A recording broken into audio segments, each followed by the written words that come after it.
Most importantly, and most obviously, there is a duty to protect and safeguard children and adults who may be vulnerable to abuse today.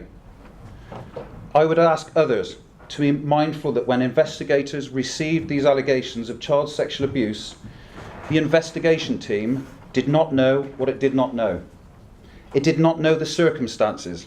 It did not know the veracity, the risks, the implications, or other vulnerability factors.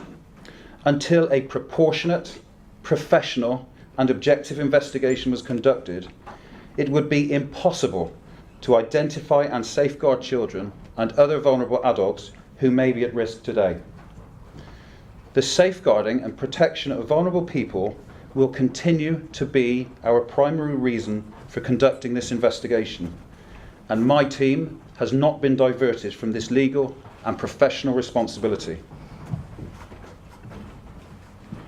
Children or adults who allege that they are being abused or have been abused must have the trust and confidence in the police.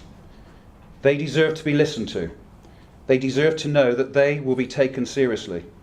They deserve to know the police will support them, and they deserve to know that their anonymity will be preserved.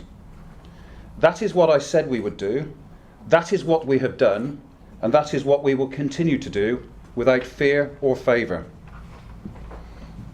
There has been many views expressed as to whether the police should investigate alleged offences committed by deceased people. Notwithstanding the guidance, I believe this was the right thing to do. It was the right moral, ethical and professional thing to do. But I appreciate that every case needs to be judged on its own merits. I am satisfied there were compelling and obvious reasons to investigate allegations made against Sir Edward Heath. As I have said, Sir Edward Heath was an extremely prominent, influential and high-profile person who was arguably one of the most powerful people in the world, commensurate with the public office and political office he held. The allegations against him were of the utmost seriousness and from a significant number of people.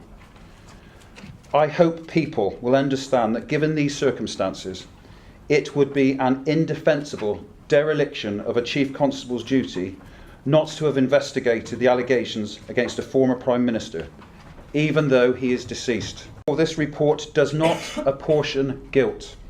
It does not suggest or conclude guilt, and no inference should be taken from the investigative decisions or conclusions being made by the police. Extreme caution has been given so that no assumptions are publicly drawn about truths or untruths. The presumption of innocence is enshrined in our law, and it is the cornerstone of a just and fair process, judicial process. Despite misleading and inaccurate commentary, nobody from this investigation team or I have made any public or private comment or inference as to the hypothetical outcome of a judicial process if Sir Edward Heath were alive. Any such comments or hypotheses would be flawed by their very nature. They are misleading and they distort the criminal justice process. During the last 2 years, there has been much commentary in relation to the potential for a judge-led review into Operation Conifer. At this time, I have heard no compelling reasons for such a review, and therefore I am not persuaded to follow this course of action.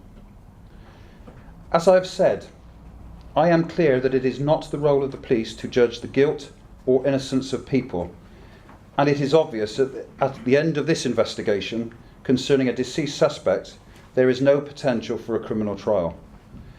Most of the elements of the criminal justice process are absent.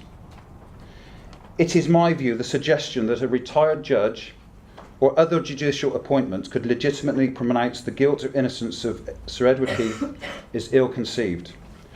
I believe this would neither provide value for money or indeed a legitimate outcome of the guilt or innocence of Sir Edward Heath.